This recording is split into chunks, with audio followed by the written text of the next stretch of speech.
La petite maison dans la prairie peut être perçue comme une série familiale touchante, un havre de bienveillance et de valeurs intemporelles, mais des révélations récentes dévoilent un revers bien plus complexe. Derrière les champs dorés de Walnut Grove et les leçons morales d'une Amérique pionnière, les coulisses étaient un théâtre de querelles, de rivalités, de scandales et de luttes personnelles. Des tensions sur le plateau aux connexions inattendues avec les étoiles montantes d'Hollywood, les histoires des membres du casting révèlent un monde où la réalité contrastait souvent avec l'image idyllique projetée à l'écran. De Michael Landon, génie créatif aux contradictions marquées, au parcours sinueux des enfants acteurs, en passant par des anecdotes surprenantes et des rumeurs persistantes, l'histoire en coulisses de la série est aussi captivante que les épisodes eux-mêmes. Curieux d'en savoir plus? Plongeons dans les récits méconnus du casting, les secrets enfouis, et les histoires surprenantes qui ont façonné La petite maison dans la prairie, une série qui a marqué des générations tout en cachant des vérités complexes. Avant de devenir le patriarche emblématique Charles Ingalls, Michael Landon s'était déjà imposé comme une figure incontournable de la télévision grâce à son rôle de Little Joe Cartwright dans Bonanza, le western culte des années 1960. Son charme naturel, son charisme magnétique et son talent pour incarner des héros attachants en avaient fait une star. Lorsque Bonanza s'achève en 1973, Landon ne se contente pas de tourner la page. Il transporte une partie de son univers dans La petite maison dans la prairie. Il recycle des scénarios non utilisés de Bonanza, les adaptant habilement pour correspondre à l'esthétique rurale et familiale de la nouvelle série. Cette pratique, courante à Hollywood, permet d'économiser du temps et des ressources tout en offrant à un nouveau public des histoires éprouvées. Par exemple, des intrigues sur les conflits communautaires ou les luttes contre les éléments naturels, initialement écrites pour les plaines du Nevada, sont réimaginées dans le Minnesota des Ingalls. Selon un article de Variety de 1974, cette stratégie contribue au succès immédiat de la série, qui attire 20 millions de téléspectateurs dès sa première saison, devenant un pilier de NBC. Mais l'ombre d'une rumeur plane sur la série, une prétendue malédiction. Alors que La petite maison aborde des thèmes sombres comme les maladies et les tragédies, certains fans commencent à spéculer sur une malédiction après le décès de plusieurs acteurs clés d'un cancer dans les années suivant la fin de la série. Michael Landon, mort d'un cancer du pancréas en 1991 à 54 ans, Victor French, qui jouait Isaiah Edwards et succombe à un cancer du poumon en 1989, et Kevin Hagen, l'interprète du Dr Baker, emporté par un cancer en 2005, alimentent ces spéculations. Les forums de fans dans les années 1990, et plus tard les réseaux sociaux, relaient l'idée d'une malédiction de Walnut Grove. Pourtant, aucune preuve concrète ne soutient cette théorie. Les experts médicaux, cités dans un article du Los Angeles Times de 1992, attribuent ces décès à des coïncidences tragiques, liées à des facteurs comme le tabagisme ou l'exposition à des risques environnementaux, courants à l'époque. Heureusement, la plupart des acteurs principaux, comme Melissa Gilbert, Melissa Sue Anderson et Allison Argrim, sont encore en vie en 2025, dissipant l'idée d'une malédiction. Cette rumeur, bien qu'infondée, témoigne de l'impact émotionnel de la série sur son public, qui cherchait des explications surnaturelles à des pertes si douloureuses. Le dernier épisode, La petite maison, le dernier adieu, diffusé le 6 février 1984, reste l'un des moments les plus mémorables et controversés de l'histoire télévisuelle. Dans cet épisode, un promoteur immobilier véreux revendique la propriété de Walnut Grove, menaçant d'expulser ses habitants. Au lieu de se soumettre, les villageois, menés par Charles Ingalls, décident de détruire leur propre ville avec des explosifs, laissant derrière eux des ruines plutôt que de céder à l'injustice. Cette fin explosive, filmée en une seule prise le 21 juin 1983 à Simi Valley, choque 17 millions de téléspectateurs, selon Variety. Deux théories circulent parmi les fans pour expliquer ce choix radical. La première suggère que Landon, frustré par le déclin des audiences, tombé à 12 millions par épisode dans la 9e saison, aurait orchestré cette destruction comme un acte de défi envers NBC. La seconde, plus pragmatique, avance que démolir le plateau avec des explosifs facilitait le nettoyage du site, évitant les coûts d'un démantèlement manuel. Allison Argrim, dans ses mémoires Confessions off à Prairie Beach de 2010, confirme une version proche de la première. Landon refusait que le décor soit réutilisé pour d'autres productions ou laissé à l'abandon. « Si Walnut Grove ne peut pas être à nous, il ne sera à personne », aurait-il déclaré. Quelle que soit la raison, cette conclusion dramatique, où l'école, l'église et la maison des Ingalls s'effondrent dans un nuage de fumée, reste une image gravée dans la mémoire collective. Bien que la série se déroule dans le Minnesota rural, elle est entièrement filmée à Simi Valley, en Californie, un lieu dont le paysage vallonné et poussiéreux capture l'esthétique pionnière à l'écran. Mais les conditions de tournage sont loin d'être idylliques. Les températures dépassent souvent 40 degrés Celsius, et les acteurs, en particulier les femmes, doivent porter des costumes lourds, robes à manches longues, corsets et jupons conformes à l'époque. Ces tenues, combinée à la chaleur écrasante, provoque des malaises fréquents. Un technicien s'évanouit dès le premier jour de tournage en 1974, et Mélissa Gilbert raconte avoir lutté pour respirer sous ses costumes. Entre les prises, les acteurs cherchent des solutions créatives pour se rafraîchir. Ventilateurs portatifs, bouteilles d'eau glacée et pauses à l'ombre deviennent des rituels. On fondait littéralement sous le soleil, confie Karen Grassle dans une interview de 2021.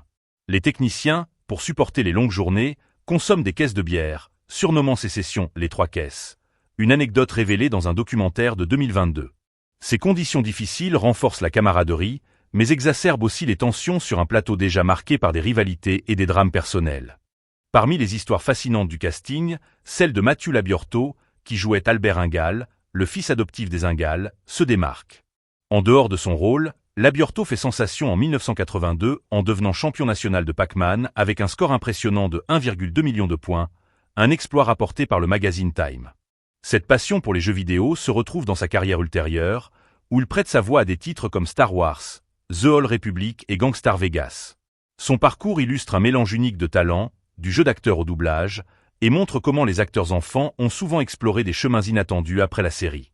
Labiorteau, adopté comme Mélissa Gilbert, surmonte également des défis personnels, notamment un trouble neurologique diagnostiqué dans son enfance, qu'il évoque dans une interview de 2015, soulignant sa résilience et son optimisme. Mélissa Gilbert, née le 8 mai 1964 à Los Angeles, est au cœur de l'histoire de la série. Adoptée à la naissance par l'acteur Paul Gilbert et la danseuse Barbara Crane, elle grandit dans une famille d'artistes aux côtés de son frère adoptif, Jonathan Gilbert, qui jouera Willie Olson. Dès son plus jeune âge, Mélissa apparaît dans des dizaines de publicités, mais c'est son rôle de Laura Ingal, obtenu à 9 ans après avoir battu plus de 500 candidates, qui fait d'elle une star. Elle apprend qu'elle a décroché le rôle grâce à Leslie Landon, la fille de Michael Landon et son amie d'école, une anecdote qu'elle partage dans ses mémoires préritales de 2009. Le tournage de la série, qui dure près d'une décennie, marque son passage à l'âge adulte. Un moment emblématique est son premier baiser à l'écran, dans un épisode où Laura épouse Almanzo Wilder. Nerveuse, elle exécute la scène avec professionnalisme, mais sa mère, Barbara, est bouleversée de voir sa fille franchir cette étape, même fictivement. Gilbert révèle plus tard avoir lutté avec un trouble neurologique qui a affecté son enfance, mais en 2025, elle se décrit comme en bonne santé, heureuse et déterminée à aider ceux qui affrontent des défis similaires, s'engageant dans des causes caritatives. Mélissa Sue Anderson, née en 1962 à Berkeley, Californie, incarne Marie Ingal, la fille aînée sage et posée. Comme Gilbert, elle débute jeune, apparaissant dans des publicités et des rôles mineurs, notamment dans The Brady Bunch et Shaft en 1973. À 11 ans, elle décroche le rôle de Marie, grâce à ses cheveux blonds et ses yeux bleus qui séduisent les directeurs de casting. Sa performance, surtout lorsque Marie devient aveugle, lui vaut une nomination aux Emmy Awards en 1978, une première pour la série. Mais sa vie personnelle est marquée par des défis.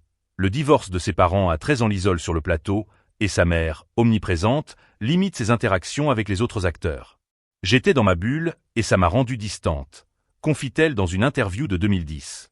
En 1981, après une série d'épisodes tragiques pour Marie, elle quitte la série pour se consacrer à sa famille, déménageant au Canada. Bien qu'elle apparaisse dans des rôles mineurs par la suite, elle privilégie une vie loin des projecteurs, contrastant avec l'image publique de son personnage. La relation entre Mélissa Gilbert et Mélissa Sue Anderson, si chaleureuse à l'écran, est tendue en coulisses. Malgré leur rôle de sœurs aimantes, elles ne s'entendent pas.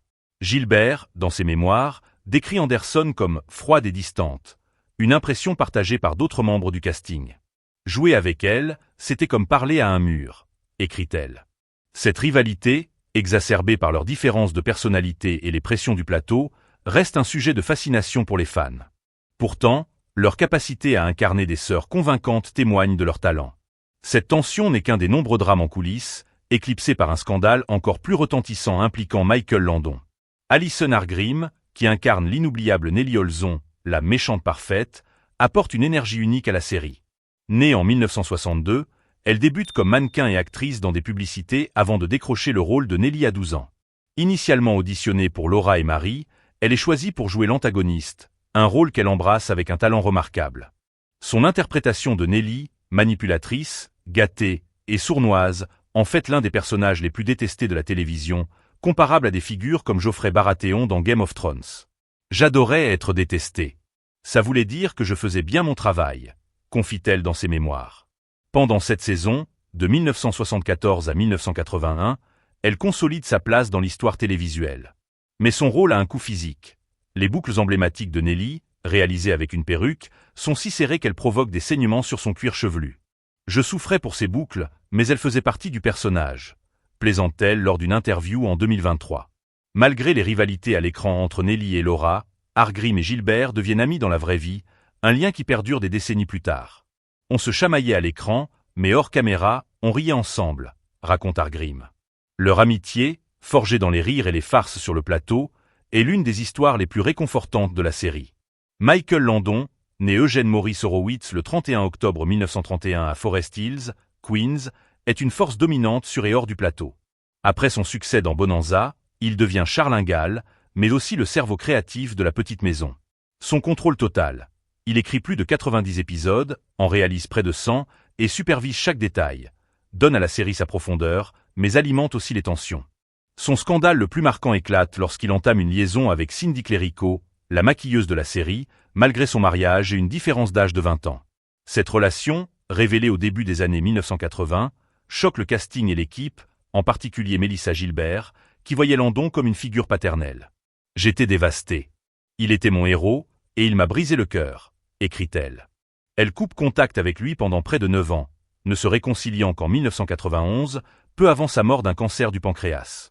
Leurs retrouvailles, lors d'une apparition commune dans The Tonight Show starring Johnny Carson, sont un moment émouvant, mais tragiquement bref. Landon décède une semaine plus tard, le 1er juillet 1991, à 54 ans. « J'étais reconnaissante d'avoir pu lui dire au revoir », confie Gilbert. Le népotisme, bien que courant à Hollywood, est une facette notable de la série. Landon intègre sa fille Leslie dans plusieurs épisodes, où elle joue une institutrice et d'autres rôles mineurs. Bien que talentueuse, Leslie n'est pas attirée par la célébrité et choisit une carrière de psychologue clinicienne à Los Angeles, un contraste saisissant avec l'univers hollywoodien de son père. Jonathan Gilbert, frère adoptif de Mélissa, incarne Willie Olson, le frère espiègle de Nelly. Son rôle reste son seul crédit d'acteur, et il s'éloigne d'Hollywood après la série. Mélissa révèle dans ses mémoires qu'ils ne se sont pas parlé depuis des années, une distance qu'elle attribue à des différences personnelles non précisées, ajoutant une note douce amère à leur histoire familiale. Landon lui-même est connu pour son charisme, mais aussi pour ses coquetteries. Mesurant 1,75 m, il se trouve trop petit pour incarner l'imposant Charlingal et porte des bottes à semelles compensées, utilisant des angles de caméra pour paraître plus grand. Ses cheveux, teints pour masquer des mèches grises apparues dès la vingtaine, sont un autre sujet de vanité. Personne ne touchait ses cheveux, sauf les coiffeurs professionnels, plaisante un technicien. Landon est également célèbre pour ses scènes torse nu, exhibant un physique musclé rare pour les acteurs de l'époque. Il savait qu'il était en forme et il adorait le montrer, raconte Argrim. Ses farces sur le plateau, comme envelopper les toilettes dans du film plastique, détendent l'atmosphère, inspirant Gilbert et Argrim à imiter son humour. Ces moments légers contrastent avec les tensions, offrant des éclats de joie dans un environnement sous pression. L'histoire des jumelles Lindsay et Sydney Greenbush, qui partagent le rôle de Carrie Ingalls, illustre une solution ingénieuse d'Hollywood. Les lois sur le travail des enfants limitant leurs heures, la production engage des jumelles identiques pour alterner le rôle, permettant un tournage continu. Leur performance est si fluide que peu de téléspectateurs remarquent l'alternance, et elles sont créditées comme une seule personne. Un moment iconique, la chute de Carrie dans le générique d'ouverture, est accidentelle, mais les producteurs la trouvent si charmante qu'ils l'intègrent. Cette chute est devenue une signature de la série, note Sydney Greenbush dans une interview de 2020. Après la série, les jumelles s'éloignent d'Hollywood, poursuivant des carrières loin des projecteurs. Karen Grassl, qui incarne Caroline Ma Ingalls, livre une performance mémorable, mais choisit une vie discrète après la série. Après des débuts prometteurs, elle s'éloigne de Los Angeles dans les années 1980, préférant une existence tranquille. Elle revient brièvement pour un rôle dans Wyatt Earp en 1994 et prend quelques projets dans les années 2010, mais privilégie un mode de vie loin de la célébrité. Hollywood ne me définissait pas. J'avais besoin d'authenticité, confie-t-elle. La série sert de tremplin à plusieurs futures stars. Sean Penn, alors adolescent, apparaît dans un rôle mineur dans l'épisode La voix de Tinker Jones de la première saison, crédité simplement comme enfant. Ce bref passage marque le début de sa carrière légendaire. Jason Bateman, qui joue James Cooper Ingalls, un orphelin adopté par les Ingalls, débute dans la saison 7 et reste jusqu'à la fin. Son rôle, créé pour la série et absent des livres de Wilder, lui offre une liberté créative. Bateman deviendra un géant de la comédie avec Arrested Development et Ozark. Kyle Richard, qui incarne Alicia Edwards, trouve la célébrité dans The Real Housewives of Beverly Hills, devenant une figure de la télé-réalité et la tante de Paris Hilton, ajoutant une touche d'intrigue à son parcours. La petite maison dans la prairie n'est pas seulement une série, c'est une affaire de famille, un creuset de talent et un miroir des contradictions humaines. Les histoires en coulisses, des rivalités aux amitiés, des scandales au triomphe, révèlent un monde complexe derrière l'image bienveillante. Quel personnage ou anecdote vous touche le plus? Partagez vos réflexions dans les commentaires, likez et abonnez-vous pour plus de révélations sur Hollywood.